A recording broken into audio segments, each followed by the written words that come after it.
right? So we'll try it again. Happy Thursday! Oh my God, you guys are so cheery. Oh, you'll get used to me, I promise. I've been so easy on you guys too. If you were in the contracts class, you started to get a little taste. Yeah, there was just a little. No, that was just a taste. Yeah, so I got them to get a little uncomfortable. So anyone in the contract class, they got to stand up, they got to do an affirmation, and they also got to do a video in front of everyone. So yeah, get uncomfortable. It's perfect. It's perfect. Who all did the videos? You did one. You did one. Anyone want to? How'd it feel? Awful. Awesome. How'd you feel afterwards, though? Felt good. Yeah. Was it different? Because at the time, was it different doing it in front of people? Yeah. It's hard to do impromptu. Don't make eye contact, right? Okay. It's hard for me to do impromptu. Impromptu. Because I need to think about it, get in my head. Okay, so I should watch you guys, or you guys should watch me, or maybe we can video me doing the videos or something like that. It's, you'll get there, because I'll coach you there. And he'll tell me when I do the videos that we send out every day, he'll have a list of like 15 topics, and it's boom, boom, boom. There is no thinking in between, and just go with it. The thing is when and that's one of the reasons why we don't do video, is we get in our head and we start thinking. So like one of the things, like, did I say you could think? No, I said you could do, right? So when you just go and do it, that's when you're going to be at your best, because it's going to be the most authentic. So don't overthink the video. Cool? Right? It's when it's scripted. So, yeah. But you were great. You were great. Okay, so let's get on with the meeting. So you guys can. So we have, so I know you guys half of you are here because there's also breakfast. And we have the beautiful NHD rep here. And thank her for breakfast. So, breakfast burrito is your favorite. So she's going to come up and talk to you a little bit. And for you guys that were in the contract class, she's going to bring up something that, if you remember and you were listening, that I talked about in the contract class when it came to NHD. So you can be part of it. Hello, everyone. Thank you for having me. And it's my pleasure to provide you guys breakfast. And I'll be here on a monthly basis. So. And doesn't she have adorable rain attire? Oh, I was so excited to wear this today. I know, right? So excited. Take it off. No. So anyways, for those of you that don't know, My NHD is not a new company. We have been around for 24 years. We used to be LGS Reports. Okay. We used to be LGS Reports. We sold to First American. First American gave us that tap on the shoulder. You know, they said, we're tired of competing with you. We want to buy you. So they bought us. After a 5-year non-compete, we've come back as My NHD. And we've come back with a smaller report. It's a complete, compliant, full report. And it's 18 pages for $74.95. And we've never been sued, not once in 24 years. Knock on wood, yes. And if something ever were to happen, we have a $10 million in E&O that protects all parties of the transaction. Escrow, TCs, brokers, agents, everyone. Other companies, it's all in the terms and conditions. If you read the last paragraph on your NHD report, you'll see that we indemnify everyone and we go fight. We need one phone call from you that there's a problem. We'll take care of it. You'll never hear from us again. So, thank you. And then Robin asked me to touch on the clue report. LexisNexis decided to go off on their own and provide the information and charge you $20 for it, where it used to be included in our report. And so they went off on their own, and you can order it through them, or Robin was correct, you can go to your insurance agent and ask them for that information. Ask them for a quote, and it'll give you the 5 years, the 5-year history. So, perfect. Yes. Thank you. All right, thank you so much. Big round of applause. Is the 5-year insurance? Yeah. Cool. Thank you. Thank you. Yeah. So very, very cool. In 20 years, I have been sued. So I guess I didn't have I'm not as good as an HG. But I wanted to let you guys know for the $20. So when you do put that, when we do the contract, when you add in there for the clue report, sometimes the listing agent, if you're representing the buyer, will not know what to do, or they might be like, they don't do that. Help them and let them know. Say, hey, they can either your seller can go to the insurance company and give it to us, or you can tell them, oh, you can go on LexisNexis. It's $20. So help them out. And the reason why you want to ask for it, it's just one more thing, right, that this seller is disclosing to you. And it's really important that this, I mean, you can get it on your own as well. I always like when the seller is also providing it because it's a material fact. And then if that property would fall out of escrow, they would need to show that again. So I like for the seller to be aware of things as well. And they also like them to be aware that you're gonna be doing this diligence, so they don't try to hide things in their disclosures. Cool. Cool. Any questions on that? Anyone? Mm-hmm. Can you explain what the LexisNexis in the report is, real quick? So it's a service that a lot of attorneys use. You can use it for background checks, things like that. What else is it for? Oh my gosh, anything. Any kind of lawsuits, they can search anything, divorces, lawsuits, social, just a plethora of information, any kind of, PI work, basically. Yeah, so sometimes what I do if I need background checks on something, I call my attorney and he goes. That's what he goes through. He goes through that program and just pulls it up. It's basically public information that might be harder to get by Googling, or you have to. It's only in different systems. The property. Mm-hmm. Yeah, kind of like a Carfax, but for a house. What were you going to say? Okay, the clue report. Okay. You didn't have a clue what the clue report. Oh, wow. I'm so glad I guys can give you guys some information.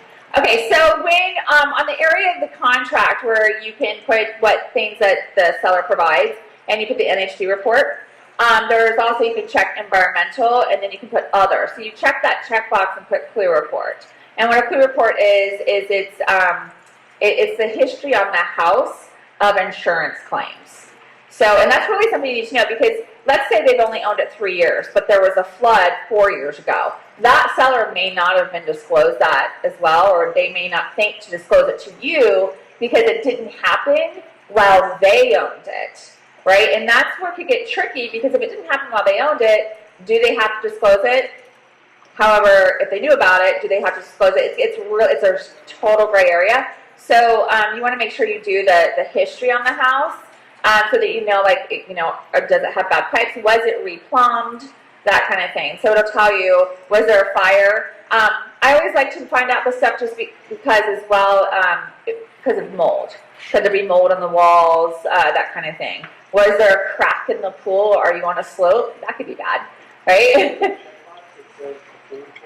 So when you put at the very bottom, I think, what page is it? Page 2?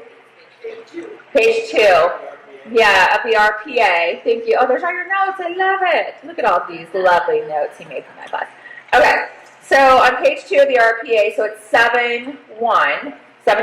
So allocation of costs. Seller shall pay for a natural hazard zone disclosure report, including tax. You can check environmental, and then you can check other. And at other, I would put clue report.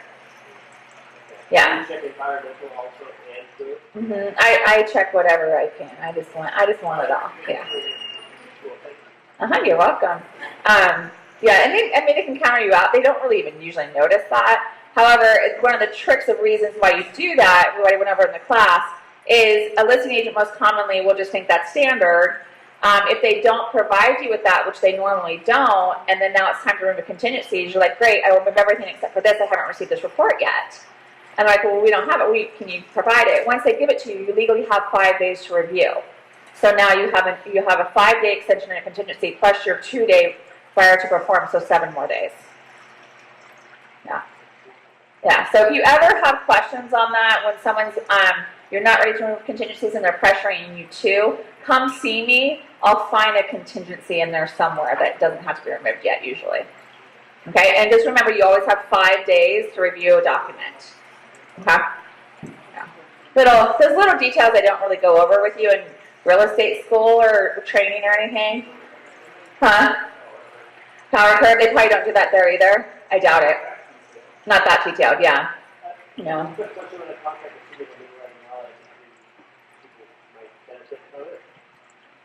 So we received a counteroffer from the seller accepting our offer, and the seller did not initial everything except liquidated damages. So I kicked back an email saying, was this an oversight or was it an intentional omission? And he's checking back. But the clock doesn't start on acceptance until I get that. We don't have is the clock ticking for my buyer's contingencies right now, or we're waiting to find out if the seller is going to initial? Did you accept it? Well, we sent it, they accepted it. But they didn't initial liquidated damages. Did you counter? I didn't confirm it. Did you counter that they sign it? No, I sent an email. Okay, they don't have to sign it. They don't have to sign it, I'm aware of that. But what my question is... You should have countered it. I can still count it. Are you still in counter? Well, no, we haven't.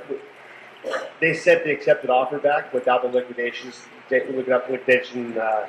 damages initial, so we can counter that, right? You can counter that. Yeah, I should counter that today. You need to counter that. Okay, and that'll keep the clock open for the buyer. You can say seller to initial liquidated damages on page such and such on the RPA. And the date of acceptance to be, well, I mean, just don't say that. Until it's accepted, you don't have.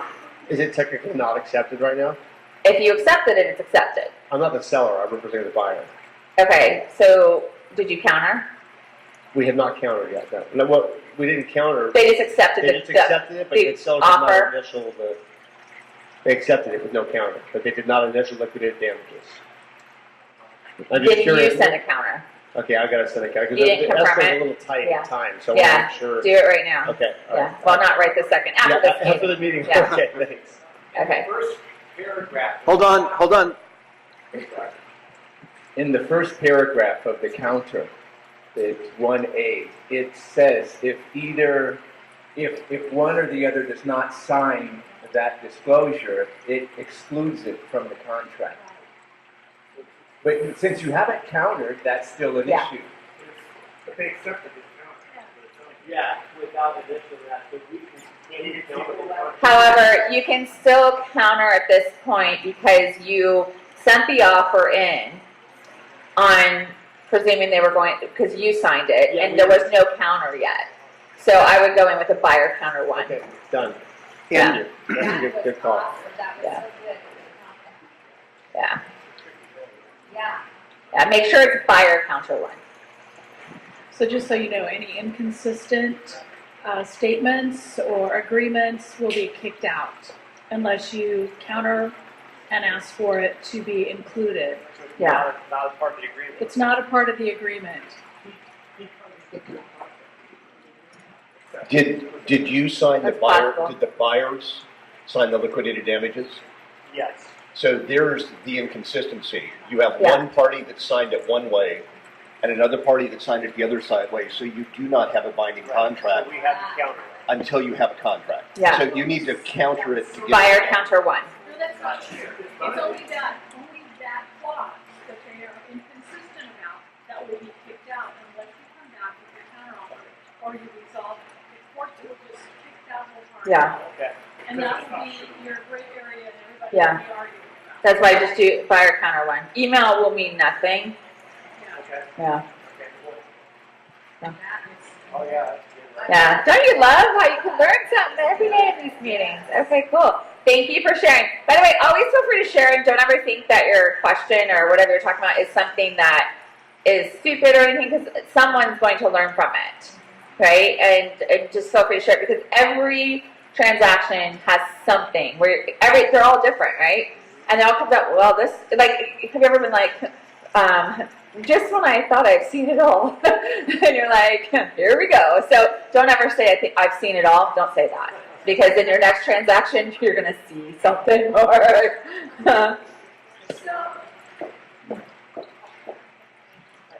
Can he send an addendum instead of a counter so that Buyer the counter counter?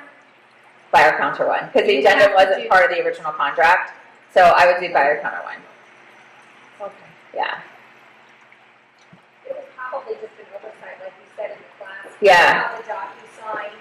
Was it DocuSigned? Thank you, John. Probably It an was oversight. just an Actually, oversight. the buyer DocuSign, the seller didn't. Oh, they didn't need? Yeah, it's probably an Oh, they oversight. It was, yeah, because they don't see that it's three things. Yeah. Obviously, their agent did not go over the contract with them. Obviously. Oh, he's a piece of work, guy. Yeah. I love it. Yeah, yeah, Doing the whole deal, baby.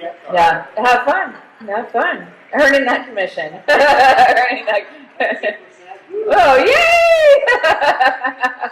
Just when everyone thinks we make tons of money. All right, bridge loans. I want to talk to you about this really quick. We went over this in our last managers meeting as well, and we will be going over this more thoroughly in probably our next meeting and maybe have a video on it.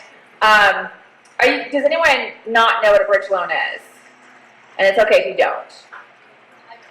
You don't? Okay. So when someone is contingent and they want to buy a house and the house isn't sold yet or they just put it on the market, and let's say we're in a multiple offer situation, do they stand a chance over someone that's not contingent? Usually not, right? So a solution to that would be a bridge loan. So if you know someone that wants to, they're like, I have my house to sell, that's where all the down payment's coming from, I don't feel really comfortable, selling until I find my replacement property or whatever, have them qualify for a bridge loan. There's no prepayment penalty. Our in-house lender does them, and the rates are really good. It's basically temporary financing on 2 properties, and sometimes it may only be for a few weeks. I mean, it'll only be a month, it might be 6 months.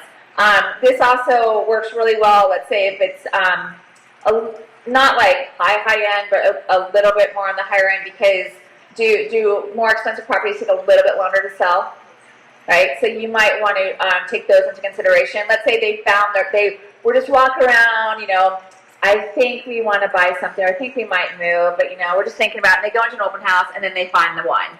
And they were not prepared to find the one, but now the wife is like all emotional. She's now planning Christmas and this house, right? And their birthday parties and all their future. So they have to buy this house. They're not even prepared to sell yet, blah, blah, blah. That's when you do a bridge loan. What if the down payment is coming from the person? Where's Vanna? Get over here. Yeah. Yeah. So what if I have a situation where the buyer has a lot of equity and they're going to up to a duplex in Laguna Beach, and all the money that they're going to be using, including their down payment, is coming from the property they have to sell. And So the this bridge loan would include that. Yeah, would the bridge loan cover the buyer's down payment in addition to? It depends on what they qualify for. That's why you want to have them qualify for that first. Mm-hmm. The reason I bring this up is because this is a really good thing people are not talking about and educating buyers about. This would be a great video to do, great Facebook posts, great social media, great drip campaign to send to your clientele and educate them. Remember, the consumers only know what we tell them. It's our job to teach them so that they can learn what's really going on. And we are seeing this come up a lot now, where a lot of people are getting contingent offers, and for whatever reason, agents are submitting contingent offers. They're like, their house isn't on the market yet. What is wrong with you? Right? And just so you know, in case you haven't done this before, you can always, because have you ever had a seller, well, I don't want to sell unless I find a replacement property.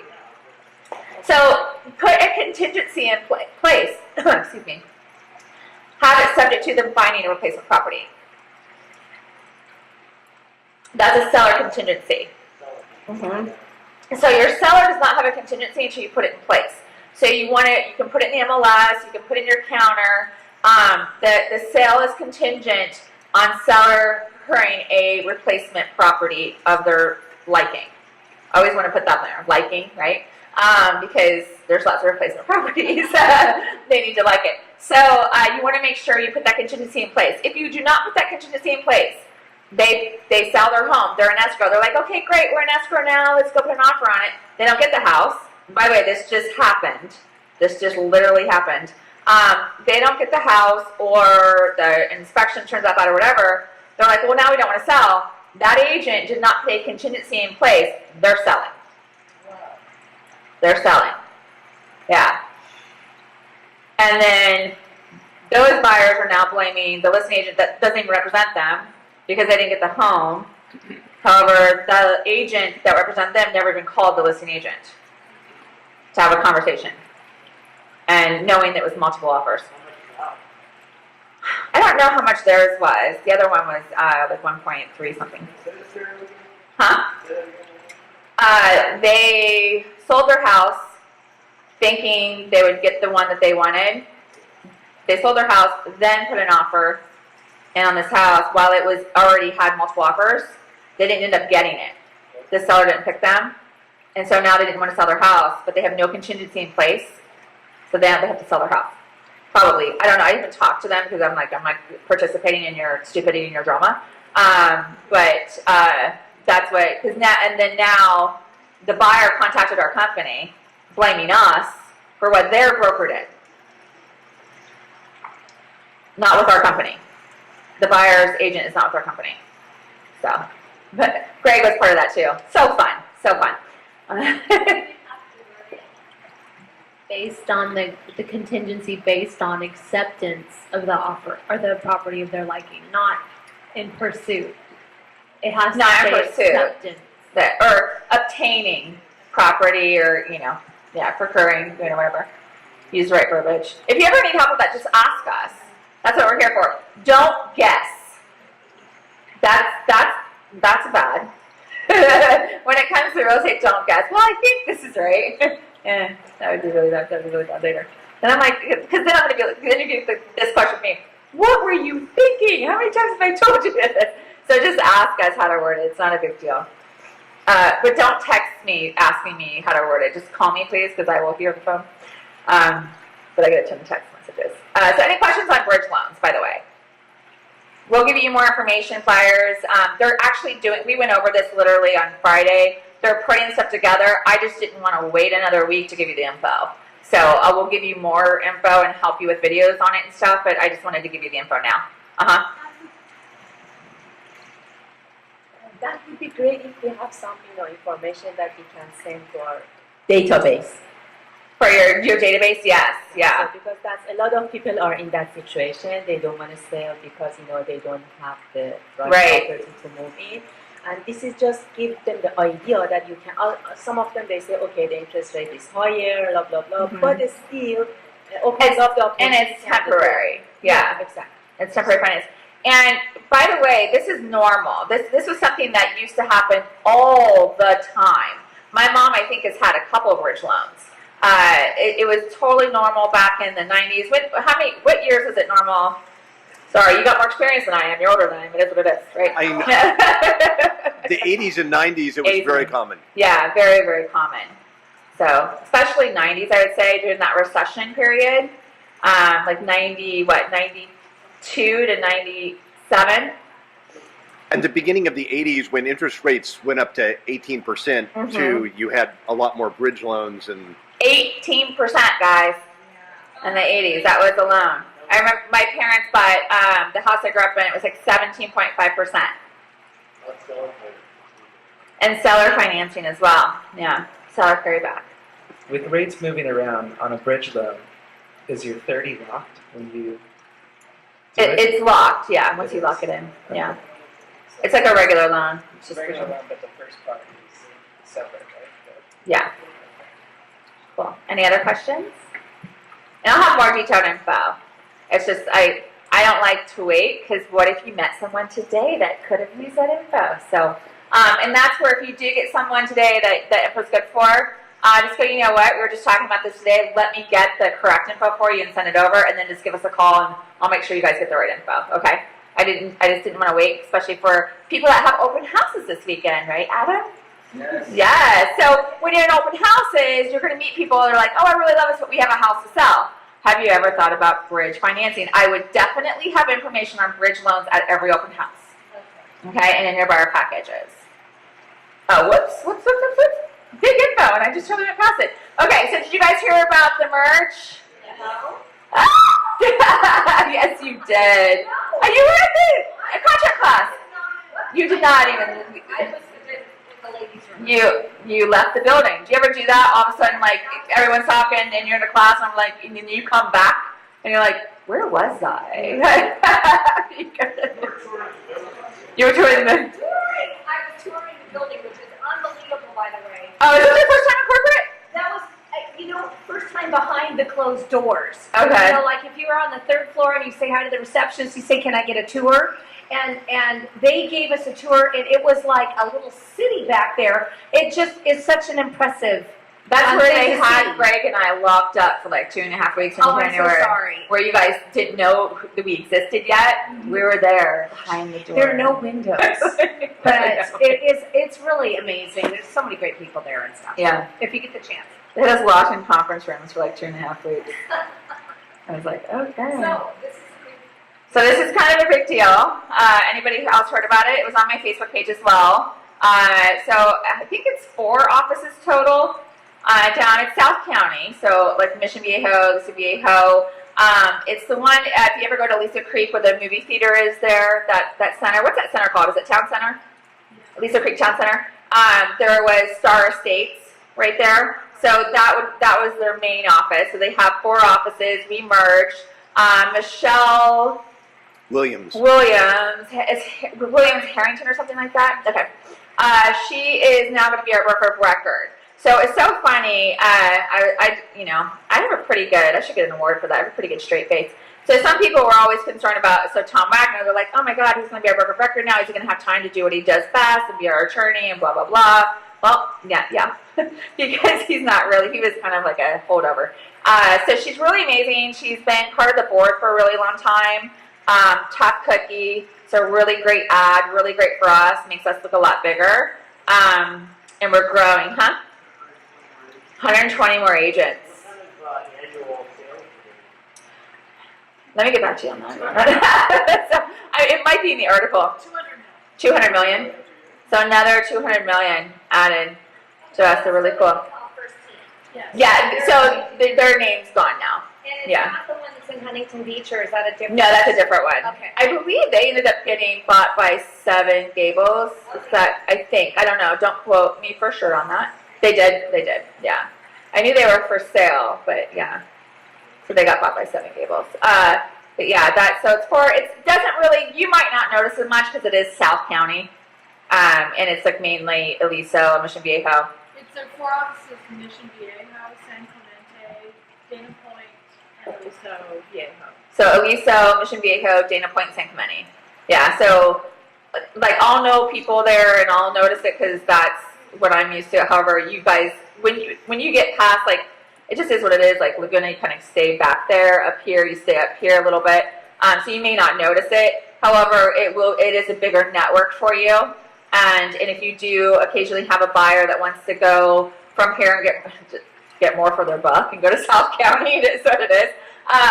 You may have the chance of it being a first team agent is going to be a lot greater now. And we have a ton of first team agents actually in like Ladera and Mission Viejo and down in that area anyway. I actually bought my second home was this by a first team agent down there. So yeah, so good stuff.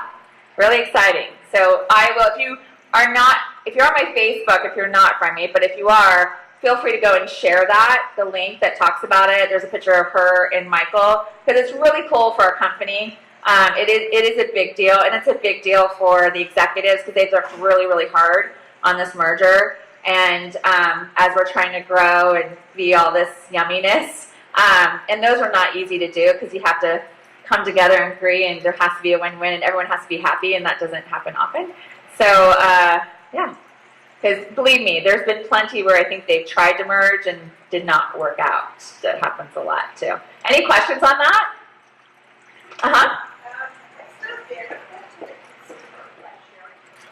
What's the benefit to the consumer? Okay, so we have a bigger market share now, and more inventory, and more, like we know about more, like you're a first look, we know about more first. now. So now our first team gets a first look at more things first. I don't know, make a little rhyme with it or something. But it's just more.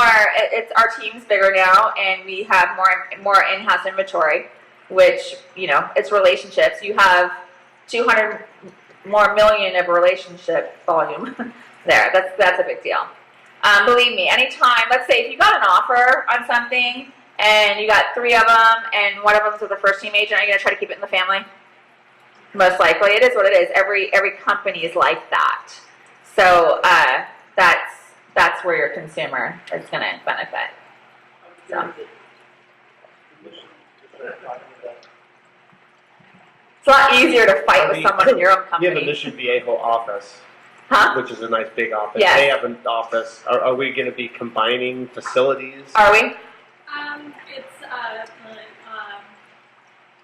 Not sure yet. I think that would have to do with leases, obviously, seeing how that's going to go. the Mission Viejo office is huge. We do have space to incorporate them, but I'm sure it's about leases, etc. So we're not right next to each other, and Mission Viejo is pretty big. So I don't know. Yeah. Mission Viejo is 4 sections. I don't know if you guys realize that. It's huge. Yeah. There's 4 areas. Yeah, it is huge. It's by the lakes. It's Mission Viejo North, Mission Viejo South, Mission Viejo Central, and Mission Viejo, what's the other one? North, Central, South, and there's one more. It is huge. It is huge. So, I mean, literally from one area of Mission Viejo to another could take you 20 minutes just to get to another part. And completely different. Oh, they're all completely different. Yeah, completely different environments for sure. So that's just so you know, if you do have a buyer that says they want to live in Mission Viejo, come see me, and because that could mean a lot of things. So I'm like, okay, what do they want? This is where you can find this. This is where you find this. Any other questions on that? No? Okay, cool. All right, so this is where I'm going to do a contest, and I have to call my guy first to see what suite I can get so I can tell you what the contest is going to be. We have a broker preview tomorrow at one of Dean Luke's listings. And there's going to be a taco truck there. Again, I know you guys loved food. Food gets you anywhere. 11 to 2 tomorrow. 11 to 2 tomorrow, okay? 300 Morningstar Lane, Newport Beach, it's waterfront, $7,995,000. This is a court-ordered sale. So this would be really great. It could be great for investors. I know it's a large one for investors. However, anytime it's a court-ordered sale, it's probably getting a better price. The contest is going to be... So the first 5 people that go there and do a video or a photo, and it could be a video or a photo, but it needs to be you at the property, and makes a Facebook post, and you got to tag me. So if you're not friends with me, find me. And if you're not, who's not on Facebook? Good, because I would worry. I'd be doing background checks on you later. I do know the boys upstairs are not. And I already know why, just kidding. But anyway, my point is the first 5, and if you can't go to the one I get, we'll do something else.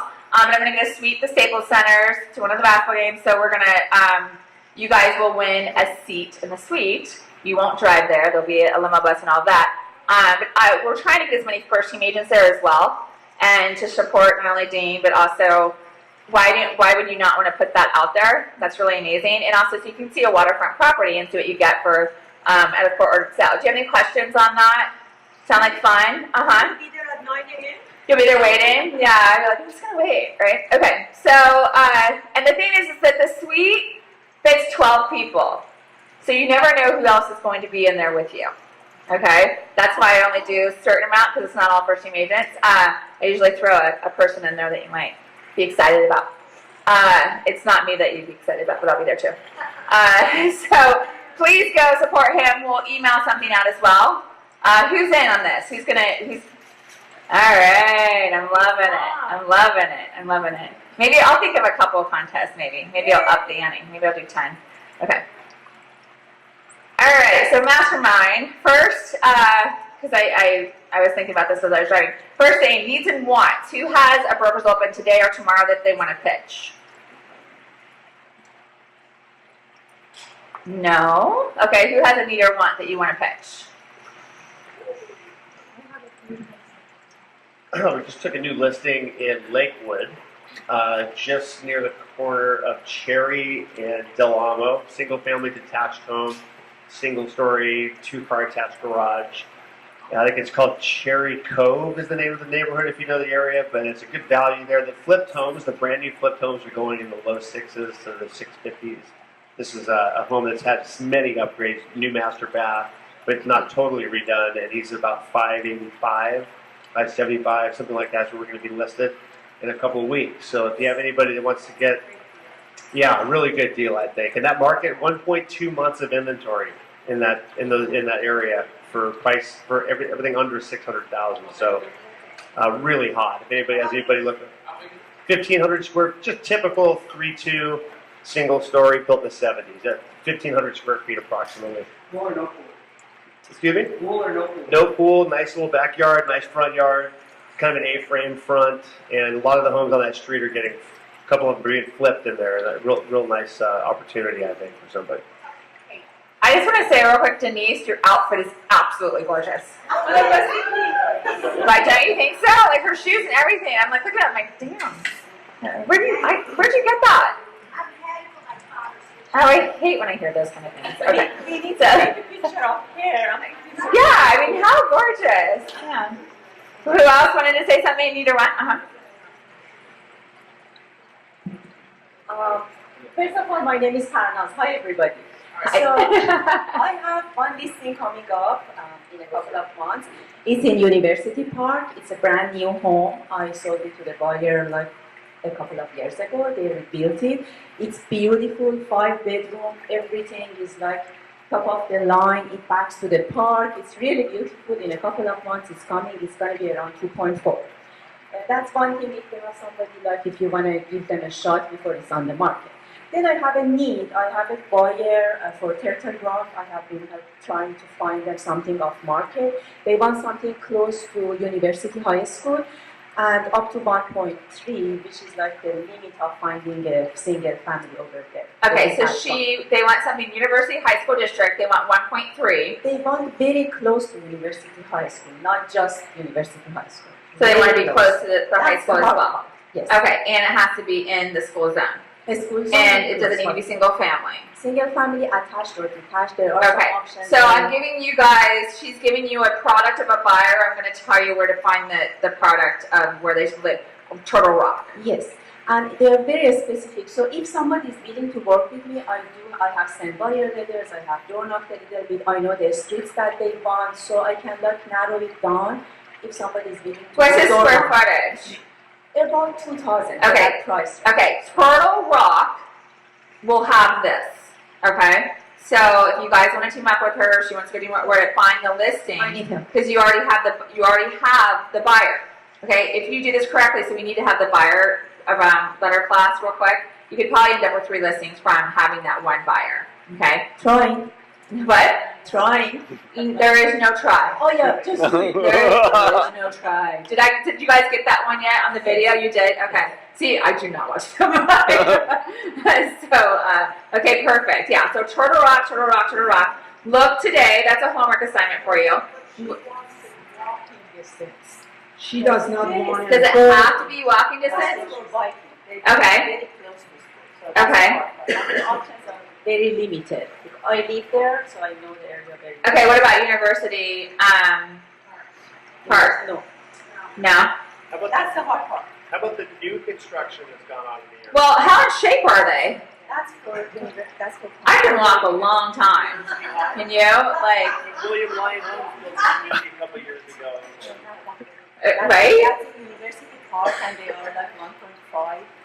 Yeah, they're 1.5. Okay, you've got to have microphones. That's not barking. Okay. They are difficult buyers, I'm telling Okay, you. I understand. Well, maybe they need to work on their athletic ability to work more. So, yeah. We're going to help them out with their heart, their future. They'll live longer. Yeah. You know what? This is my experience. When they want something that's really difficult to find, I never say no. I try, and then I show them, hey, see, this is like really not practical, and it's not happening. So then they say, okay. Why do they want it to walking distance? Did you keep going to the why? They have two boys, Okay. and the mom and dad, they both work. They don't want to keep driving them, so they want them to be able to walk or bike. Bike is okay too, so they don't want it to be too far. Okay. We don't want to keep driving in. What have we come to these days where we're so lazy that things are damn places full? That's all I have to say about that. I know. Get a golf cart. I don't know. Anyway, don't get me started. People that were born and raised in the Midwest have no pity of SoCal. Like really? Alex wants to talk. Oh, yeah. Okay, cool. Just plugging again for those that weren't here last week, Mesa Verde House. Again, it's a 5-bedroom, 3-bath. 2 bedrooms are downstairs. I don't know if I mentioned that last time. Also, it's a 3-car garage. It's $29.95 square foot. Good size front yard, backyard, great neighborhood. It's going to be coming on the market April 6th. Will be the broker preview. Listed at $1,250,000. So anybody who wants to take a look at it, we're just getting the staging in and doing the video and all that stuff. So and finishing up the final things. So that will be coming up in a couple weeks. Thank you. Congrats, Alex. I brought her to come up here. Hey guys, I have me and Yvonne have a new listing coming up in beautiful West Covina, California, and it's actually named after the Hawaii streets as Molokai. So if you can't afford to go to Molokai, you can probably buy this condo. It's 3. That's a video right there. I want to see that. It's 3 bedrooms, 2.5 baths. It's right across from a pool. It's 1,524 square feet. Me and Yvonne got it because we went there and the place was absolutely a wreck, like water stains, and it was a mess. But they've completely cleaned it up. It's going to be listed at $439,900. It'll be available in a couple weeks. And if you guys have any buyers that are out of area, it actually would be a great investment property as well. Yesterday I had the listing presentation. There's 2 kids throwing spaghetti at me and 3 labs trying to sniff my crotch. So I'm telling you that I worked with this listing. So if you guys have anyone for it, looking for an investor, yes, Jason. What is it rent for? Right around $2,300 to $2,400 a month. It is a 3-bed, 2.5 bath. So. Don't you love when you walk into a listing appointment and the dog just goes straight for your project? The first 10 minutes of her appointment was apologizing. Sorry about the kids. I'm sorry about the dogs. But the first thing I say when that ever happens to me, I'm like, oh my God, we haven't even had dinner yet. Like, I am. Jeez. They offered me a bowl of spaghetti, but I said I'm gonna refrain for trying to keep things together here. Yeah, right. Let's keep it together. Let's keep it together. The kids do spaghetti on you. Like, that is awesome. Did you get it at 6%?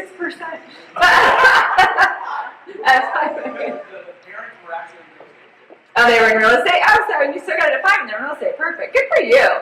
Good for you. That's awesome. That deserves an applause. That's awesome. Oh my God, lead by example. I love it. Anyone else have a need or want? I have a short window to sell a $17 million house on Linda Isle that can accommodate a 90-foot boat and a couple 55-feet boats. It's a couple? A couple. So it can fit about 5 boats and a Duffy. And it is about 4,800 square feet, has 5 bedrooms, 1 downstairs.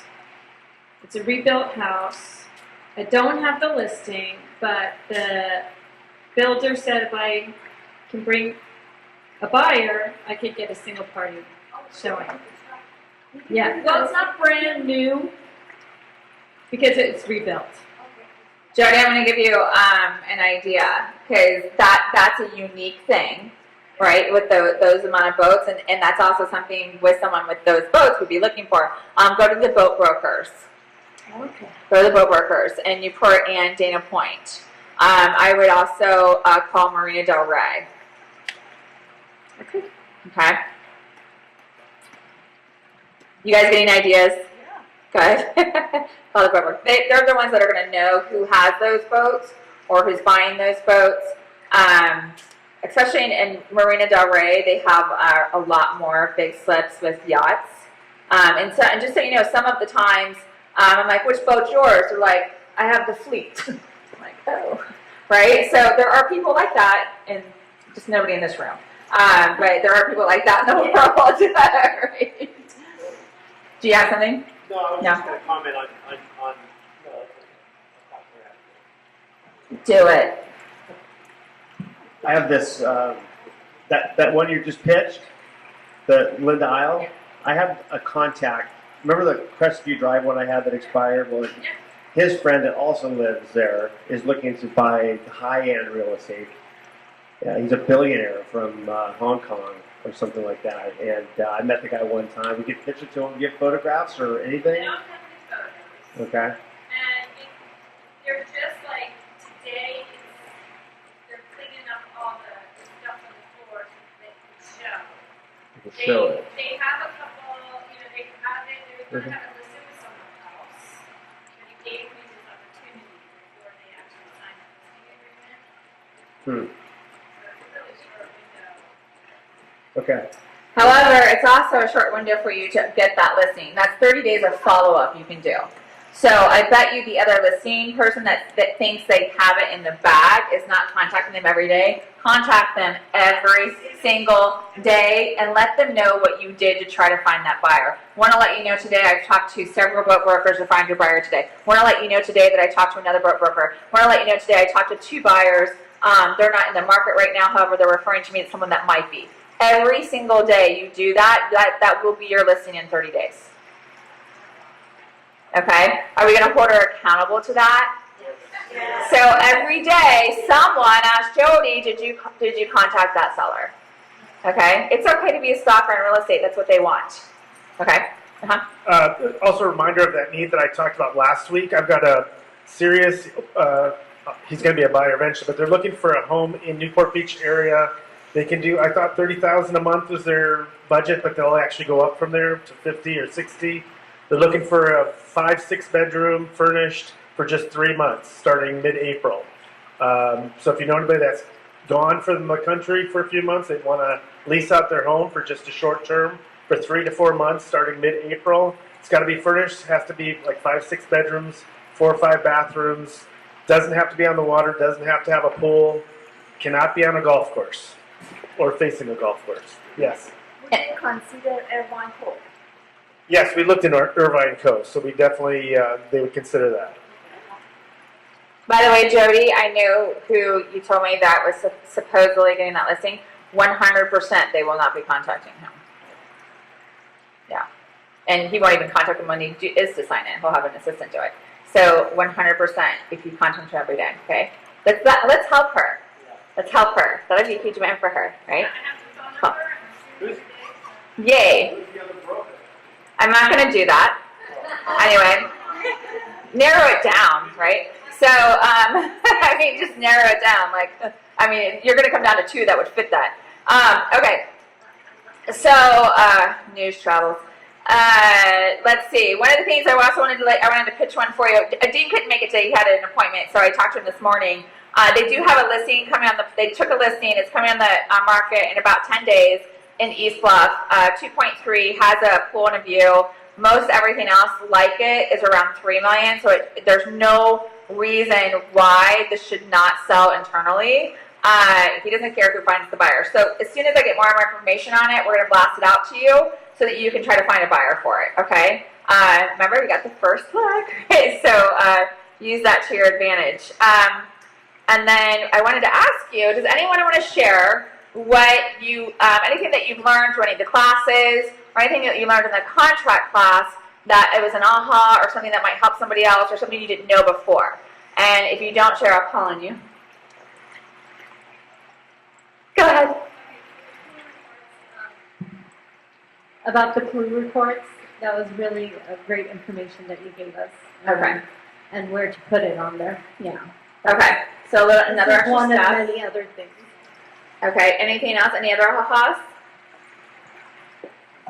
I love a line that you said that in one of the classes that you said in the absence of value, price is always an issue. So I just love that and I'm going to use it. Yeah. So when it comes to a commission, I'll just do a class just on commission objection. On commission objections, when they talk about that, in the absence of value, and I use it in recruiting, the absence of value cost is always an issue, right? Of course you're going to pay a little, you're getting nothing, right? Of course. Like when you buy something, let's say you buy something from Walmart, it's cheap. Do you expect much? Right? You go to Neiman Marcus, you pay a lot. You expect that thing to like make you look like Miss America, right? You go to Walmart, you expect it to last 3 washes, right? Something like that. I mean, let's just keep it real. So in the absence of value, cost is an issue. So much that I can't even think of what they are because I don't have my notes in front of me. But the classes that you guys have put on, you and Greg, I just have not seen anything like this in all of the companies that I've been with. Okay, I haven't seen this kind of, treatment and how you care about us, and you put it out there. But I have to give kudos to Greg because that class that you gave on, what was it called? The one for Past client the client follow-up. Where the heck have I been? Oh my God, I'm so embarrassed you for only myself. got like a minute of a taste of him too. Oh my gosh. So I went and bought a whole bunch of inspirational books. I am on that. It's like, where have I been? It's so beautiful. And I've started calling my my very difficult buyer that's supposed to close today. Might be tomorrow, might be Monday, might be Tuesday. But anyway, bottom line is, that lubrication of calling them a week before it closes, that was a disgusting word. I have to tell you, right before then he was thinking about canceling or threatening, canceling. And it's like, I just call him every day and I go, look, I'm here for you. What do you need? How can I help you? And now he's texting me and telling me things he needs. It's just been wonderful. That relationship is like locked in, And on another escrow that I'm in, same kind of thing. It's like it changes something when I really come from not getting in my head about, well, I don't really think he likes me very much, and that sort of thing, to just, who cares? Look, I'm here for you. Let's make this happen. Who could not like Lisa? Oh, well, thank you. Thank you very much. My husband said the same thing. But I really did feel that way. That's a good one, isn't it? But I just have to say, all the stuff that we're learning from you is I can't even, there is no price to this. It's amazing. Good. And if you guys aren't involved in coming to classes, and I know I'm not talking to the right people because we're all in the same classes together all the time.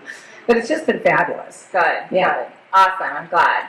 What else? Any other ahas or anything? And like literally, like you've gotten like this much of Greg. Because the seminars he used to put on, were they 3 or 3.5 days? 3 days. 3 days. So you got like what, an hour and a half or something?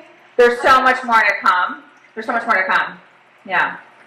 And just amazing. Just oh my God, you know. It's such like. But the thing is that we give you pieces, implement, okay, and get to mastery level on it so that you can add the next one that we give you. So that's the whole point of it. If you take, do you ever go to a seminar and you're like, I'm going to do this, I'm going to do this, and they give you so much, and you go back to your and you do nothing, right? It's because it's so overwhelming. It's too much. I used to go to his seminars. I would go every year, sometimes twice a year to them, because we would travel to them. And every time I went, and I have all my books still, every time I went, I would be reminded of something I learned last time that I forgot about. So every year I'd be adding another thing, and then I would start taking my assistants with me. I was like, I cannot tell you all this stuff. You have to go with me and learn it yourself. And so since we're giving it to you in pieces, master it. Then add another level. Okay? Get that down. And that's how systems go in place. That's how companies run. They add a little bit at a time. So as you see changes happening in the company, it's not that there's not a lot coming. It's that we need to make sure we don't freak everyone out. So you make sure, and you also have to make sure everyone's on board and all the managers know how to do it, and and there's a system in place. That's the number one thing, and everyone masters it, and then you add another layer. Yeah. If it were me, they'll come in and I'd be ripping Band-Aids off. I'm like, let's just do it. Let's just get the chaos over with. But that's not how corporations work. So, any other ahas? So in the contracts class, I thought it was super helpful because you go over the contract often, and when you're getting your license and when you're going through initial training. But I think the difference on this one is that we really learn negotiation techniques. Often we just kind of learn what it says, but we are not really taught how to negotiate from both perspectives. So I thought that was super helpful. Yeah, you need to know how to negotiate from both sides.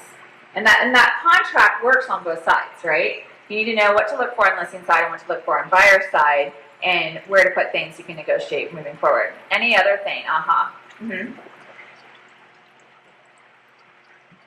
Again, I can't remember exactly what it was, but with the contract class, one of the things I remember that as a takeaway is on the countering. Like usually I just counter back 1 or 2 or 3 things from whether I'm on the buyer or seller side. But I know you gave a whole list of all these different things to just put in to help protect whoever your client is. And that to me is one of the big ahas. Protect. I don't know exactly what they are because they're in my notes, but I have to but there was like a whole list of things that to me that was an aha. By the time you get done with your counter now, it's going to have like 9 to 11 items. I don't think I've had one that has less than 7 in years. And it's a lot of them. It's getting them pre-approved with you if you're the listing agent, getting them pre-approved with your lender. I always the per diem. You always want to have a per diem in there. You want to just get the yuckiness out at the beginning, right? You want to negotiate everything up front.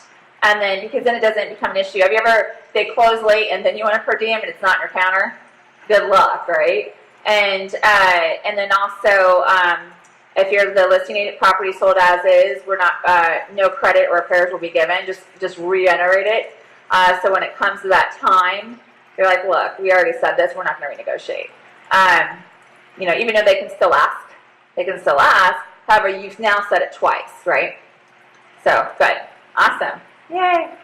Make those counters tough. But let the other side know ahead of time. Go, I just want to let you know, don't be afraid of the counter. A lot of stuff in there, just spelling out terms. I always say, we're just spelling out terms. Spelling out terms. You're spelling out a lot, but. I, too, just didn't even know where to start, because when you asked to do the video, I left not because I was chicken, but because your brain. There was just no 1 or 2 things, But the one it just reminded me of is charging per diem for late closings. And I wish I had known that when I sold my own house in 2015. The only reason it got closed was because I called the lender in Tennessee and masqueraded as the buyer and got the loan docs drawn and sent the next day. Okay, in the meantime, I was paying for an apartment in Irvine, etc., and they were already 10 days. Right, that per diem would have helped. I wish I had put that in place. Yeah. That would be perfect. Yeah. Any other ahas? Adam?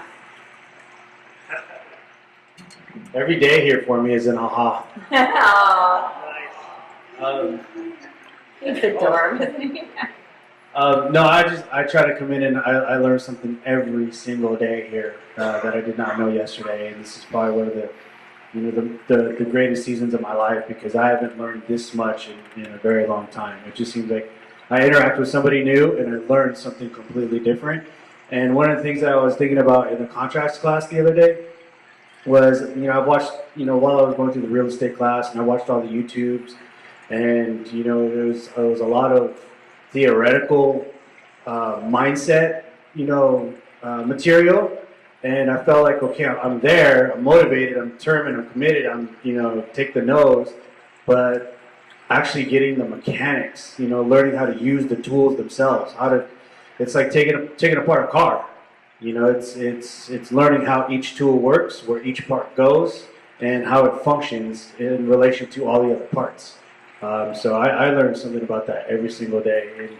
And to see how the contract functions mechanically I was absolutely mind blowing. I'm so confident now to do my first transaction that I'm not scared. I'm completely ready to go. Way more now than probably people that have been in business 34 years. Just from going there. So good for you. By the way, good for you guys for being coachable and also for investing in yourself. When you go to these things, when you go to classes, when you read the books, you are investing in your life and your future, and you're also investing in other people's futures that you will later teach and mentor, right? So when all the years of coaching, and I know with Greg, he always had coaches, and all the money that we spent on coaches and seminars and things like that, it wasn't a sacrifice, it was an investment into my life that I'm able to give to others. So it's kind of like philanthropy in a coaching way, I guess, whatever. So the next thing would be, what do you guys need? What are the most important classes for you? What do you need to learn? Buyer broker agreement. listing presentation. What else? Fire letter. Fire letter class. Anything else? What?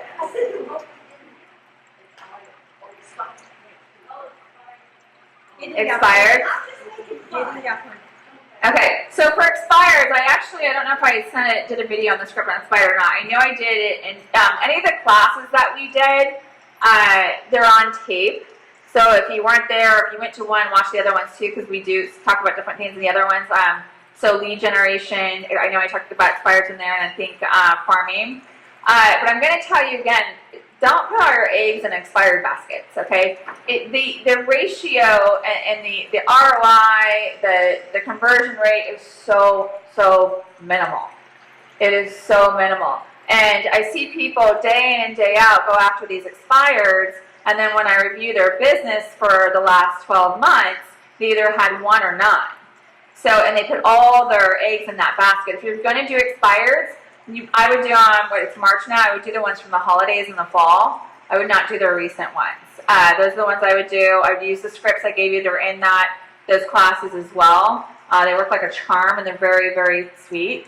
And but I would not wouldn't put your eggs in those baskets unless you really have a buyer for it, because it's just the conversion rate is so small.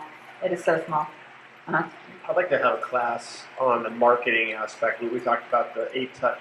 I mean, I don't have a design artist or a graphic artist or anybody that I could, especially like the one I really like that I want to buy like 10,000 of them. Whatever is that like that I could mail out is like your resume card or whatever that. The power card. The power card. Yeah. Things like that. Like I want. Wait for it. You'll get someone to mail for me. I have power cards for you guys now. I just don't know like where to go next or who to talk to next. And I'm ready. I want to get that going. Okay. Let's talk about that. So, Greg, you and I have a meeting about that, and we'll come up with figure it out so we can get them on their next on their way. Okay. Yeah, because you do need the power card system's really good, combined with the newsletter, combined with the personal brochure. I love pre-listing packet. Yeah. The pre-listing packet is so good because when you actually get there to take their listing and look at their house and everything, don't be shocked when they open the door. They go to hug you. They think they know you. They think they know you already because you're giving them, you're talking about yourself, and you're giving them some personal information about you. It's really funny. I had that happen a few times, because I had pictures with me and my dogs, and they're like, "Oh, hi!" And I'm like, "Whoa!" It took a while to get used to because it was a little weird for me. We haven't had dinner yet, but okay. So the marketing. Anything else and don't be afraid to speak up. Anything else that you guys need? Because I don't know if you don't tell me. Besides like $1 million and all that good stuff, I already know all that. You said yes. Who doesn't love to hear from Jason? Yesterday, and it's really weird. Like lately, for the last couple weeks, I've been kind of not at one with the universe. Okay, so just the conflicts that are coming in, like stress and anxiety, whatever. So okay, I'm going to tell you one thing, and this is a really great lesson for all of you. It's not happening to you; it's happening for you. Stop, take a break, and look for the lesson. Everything happens for you. I like that. Okay. So this colleague of guy, some of us in here know him. If you want me to talk to you, I'll tell you who he is. A guy, an agent from a while back that moved on. Very positive guy. He's a Zen guru kind of a guy. He's a master of positive thinking. He meditates. Not only does he meditate, this guy literally schedules time every week for him to meditate about helping other people with no personal benefit is whatsoever. my tribe. I got to tell you, wait till you hear his response. So I'm so pissed off yesterday. I have this new listing that needs some painting, and my painter, who I referred so much business to this guy for 18 months, maybe $100,000 for a painter has a lot of business, right? And this guy's not calling me back, and I'm just spinning about how I went out of my way to tee this up for this guy, and now I got another job. He's not calling me back. I can't wait. I'm what going to give you a response hell to this. is going on with it? Awesome. So this is out of an area listing, the one in Lakewood. So I called this guy who I know works in that area. Hey Jay, what's going on? I said, hey, I need your help. You know the painter in your area? And he goes, yeah, I got a guy. He does everything. He does electrical, plumbing. You got to have this guy in your Rolodex. Okay, great. I said, can you believe this painter of mine? I gave him $100,000 worth of business over the last 18 months, and this guy's not calling me back. I mean, who in the hell does this guy think he is? God forbid he be human. And then like this agent says, ha ha ha ha, Jason. Isn't it funny how sometimes you think that you're so significant to other people's lives, when the fact of the matter is you really aren't all that. Well, I hope this painter works out for you, and good luck. And I said, thanks a lot, Mark. I hung up, and I just felt like such a jerk, you know. Yeah. And guess who called me 2 hours later? My painter. He seriously injured himself on the job, and now he cannot paint anywhere. Yeah. At the peak season. And so think about his family So and his business. there's a lesson there. Anyway, that's Okay. my lesson of the week. Right. So the lesson there, and I talk about this a lot, and I used to talk about it all the time in my last office, is you never know what's going on the other side of that text, that phone call, that email. You have no idea. And you are insignificant. You really are. I mean, the only people that really, we think about all the time is the ones that are in our immediate circle, right? And life happens for everyone, right? And things come at us and we don't have control over them. Accidents happen. And so a way you can go about it in the future, instead of being upset, because the last, and I don't know if you left any messages or not, but the last thing someone wants to hear, because it kills your soul, right? When people are like, you just got in an accident, you're injured, and you can't paint anymore, and you have all these messages of people bitching at you, right? A really great way, because we don't want to ever come from judgment. We never want to assume, and we don't want to think the worst. And this just helps us change as human beings and helps us with our inner peace. Has nothing to do about anybody else. Helps us with our inner peace because we're changing the way we think, right? So if we went back with, hey, not like you not to get back with me. We've done so much business over the years. I'm calling to make sure you're okay. When you get a chance to get back to me, I'm very concerned. Everyone, and by the way, let's say you just wasn't getting back to you or whatever, something happened. People will get back to that fast. And then I would also text it. Hey, left you a voicemail, want to let you know, extremely concerned about you, haven't heard from you, not like you. Give everyone the benefit of a doubt and let them have their integrity, right? Let them keep their integrity for a minute until they prove to you they're out of it. Does that make sense? Okay, does that help? Help you? Yeah, and you're so awesome for sharing that, because we can all learn from that. Because have we ever had you're mad at the other agent? Right. I had someone lose it on me, and I called them back, and I'm sorry. I was like, I'm really sorry. My grandmother just died. You are not important to me right now.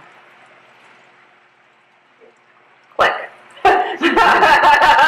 I'm like, you can go yell at whoever you want to yell at right now. My family. You don't get time back, okay? So you got it, and you have to be protective of it too. There will come times where you're not getting back to people.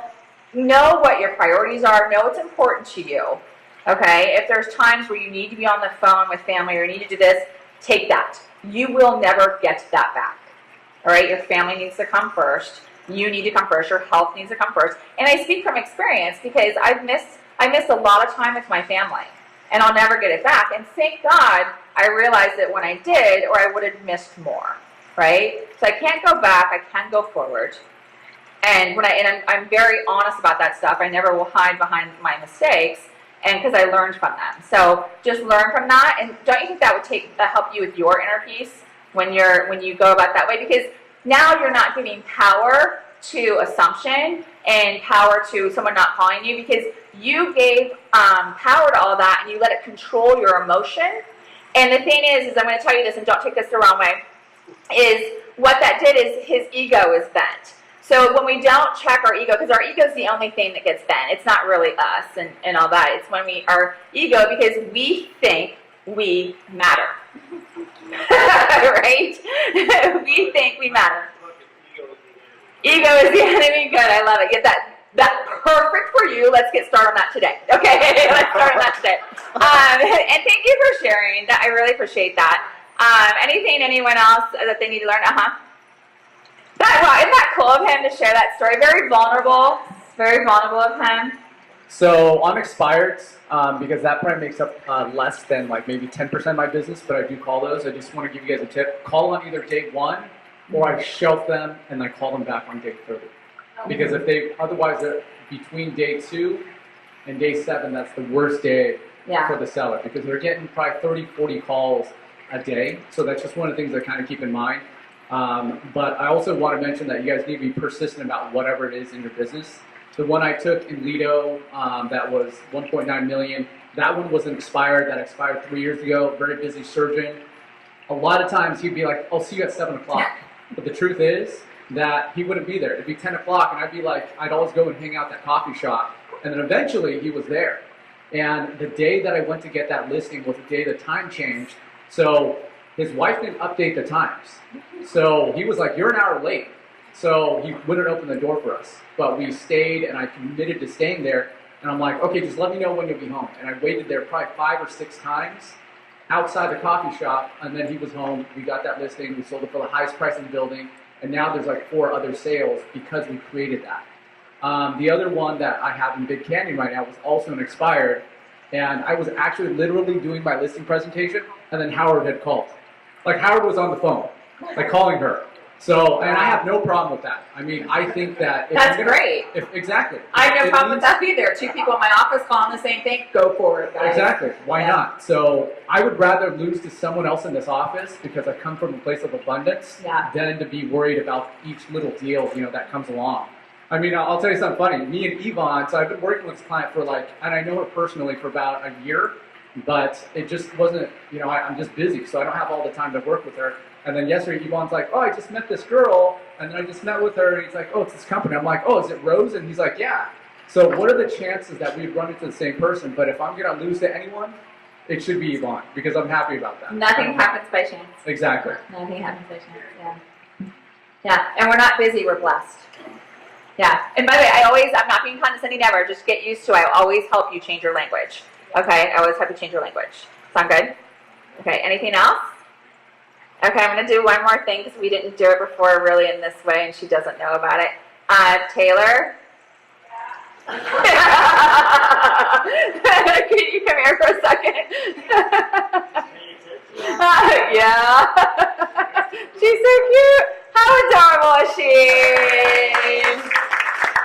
Awesome. Have the mic. Is that you? So I'm sure you know by now, and we also sent announcements out, and she's been emailing too. I'm like, whoa, I got an email from you. It's awesome.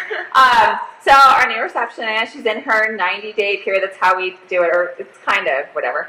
But we went through so many interviews, and I do ask a lot of funny questions sometimes, and she did really well. It was funny. She's the only one that said this. I go, "I just want to let you know in this interview, it's not the same as Peggy's. I ask a lot of different questions, and there's a reason for it." And she goes, "I know, the agency warned me." So apparently the other applicants, were freaked or didn't like it or something like that. So anyway, she did really, really well, and she was super excited. She really wanted the position. So one of the things in recruiting and in employment is that you really actually want the person to ask for the position. And that's like kind of one of your top candidates is someone that's excited, and they don't just want a job, they want this one.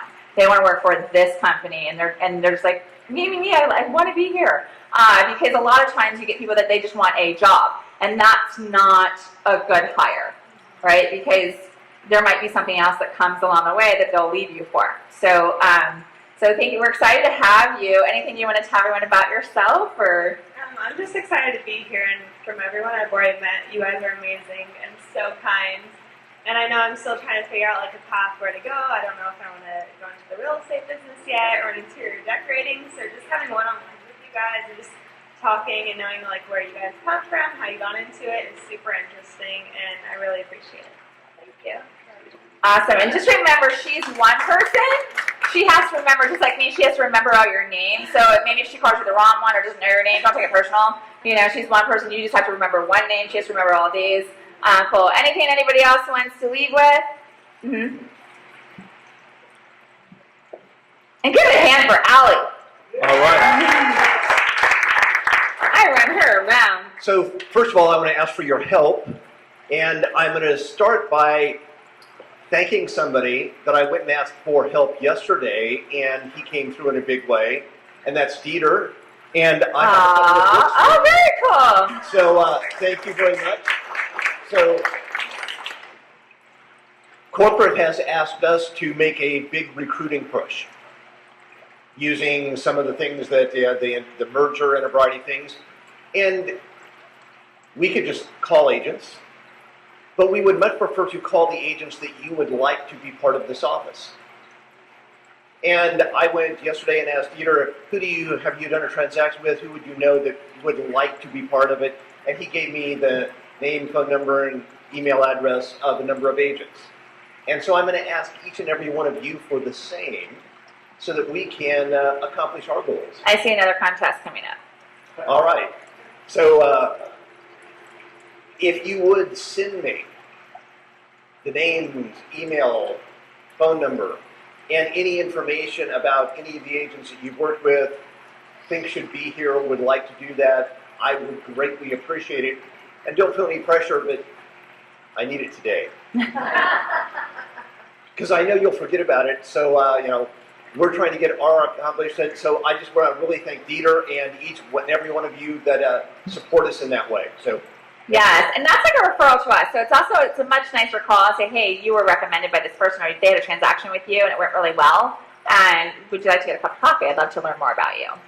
So it will make you look really good too. So you get a bonus check. Oh, I guess you get something out of it. So make sure you, the faster you get it to us, it goes under you. I don't know how that works, so just so you know. I just want to say that sometimes you guys are so smart, both of you guys. Sometimes being smart is just seeing the obvious. It's staring at you. I've been here for almost 10 years now, believe it or not. For me, it's shocking. 8 years. You're the first manager to ever ask me to suggest to you who I know that might want to work here. Really? I can't believe that's the first time that's ever happened. So I'm going to have to go out of my way to try and get you a list of people you should call. Okay, get used to it. Good. Well, thank you. And again, people you like. If you're like, Robin, I've done 3 transactions. I wouldn't want any of those people in our office. I'm cool with that. But maybe someone you met at Roper's Open or an open house, that was great. And don't be, if maybe they weren't their greatest agent, or you saw them at an open house, they weren't doing a great job, help them. But they were nice. Help them. Like, hey, we have really great training and coaching in our office. Don't set them aside. Maybe they just haven't been taught. We only know what we're taught. Maybe they haven't been taught correctly, and give them the opportunity. If you see someone that you think has a good chance and that they're a nice, kind person, give them a chance to grow their business and their life and help their family out too. But if you see someone that's just like, they walk in the room and plants die, like, you can leave them off the list. It's okay. Those are the best ones. Yeah. Say, hey, great. I think you're a great fit. Yes. I want you to meet Robin and Greg. Copy you guys on the email. Please, yeah. Because also, I mean, who doesn't love a compliment? Even if they don't come here, or even they don't meet with us or whatever. And don't, by the way, I am not asking you to recruit for me. I'm asking for the referral. Don't try to recruit for me. Okay? Don't mess it up. I got this. We got this. So just do the referral. They would love to compliment from you, right? And if you do start trying to recruit from you, they're going to be like, "What are you, Keller Williams? This is the profit, like market." I mean, she used to be with Keller Williams, so it's a funny joke. I can say they used to be there. And so I just want to be surrounded by like-minded people, and I really love my manager. And so, thank you so much. And thanks for bringing that up, because that is it's the one thing we're helping corporate come up with some systems for the company, because this was a missing piece when the growth in recruiting. There's some actions that should be taking place on a consistent basis. Just like you guys got your listings, agents are my listings. Okay, so there's systems in place for that. I do exactly what you do. That's why I have a schedule. So in the morning, I prospect, right? And I go on my appointment. So if you don't see me, I'm at coffee. I'm at coffee with my listing, which is a person as agent, right? Helping them get listings. So that's my prospecting. Just like with NHD, you guys are her listings, right? And her products in NHD. Did you have something? No. All right, so we're starting Wine Wednesdays again. So it's going to be Wine Wednesday? Yeah, once a month. Next Wednesday is going to be the first one. So me, Christina, and Pearl, you're organizing the event. So you can bring other agents to the event if you want. Yes, bring other agents. One of the things else that I will have you guys help me with that we will do, and I did this at the last company, what we did is we did agent appreciation month, or we could do it per quarter, it doesn't matter, depends. We did it per month because we were closing like 100 and some units a month. We might, with the bigger listings, we might want to do it quarterly. What we did is we invited to a happy hour every agent on the other side of the transaction. And I was there and I gave them, and they had a grab bag, I gave them a gift. And I also gave them a coaching coupon. And it's just, and I'm not recruiting them there. This is social. I'm leaving them with a gift. I just want to get to know them. And you're there socially. I'm like, oh, I heard you did a contract. It's been nice to meet you. I'll follow up. I will follow up. This is my open house. Get it? Open house. My door knocking is brokers open. Got it? So it's the same as you guys. I have my farming. Congratulations on your new listing. That's my farm. So it's no different than you. I just switch it up. Okay? Yeah. Imagine that. It's so simple. Anything else? Anything else for you guys? And thank you, Greg, for asking. See, he just asked you for a referral. How hard was that? Now you call the people you love the most and you ask them for a referral. Anything else? Anything? Anything? You guys have an awesome, drive safe. Drive safe. Use an umbrella if you care. If you don't, do not. And have an awesome day. And go to Brokers Opens if you can. And tomorrow, what are you doing tomorrow from 11 to 2? Dean's listing. All right, tacos, exactly. Bye, guys.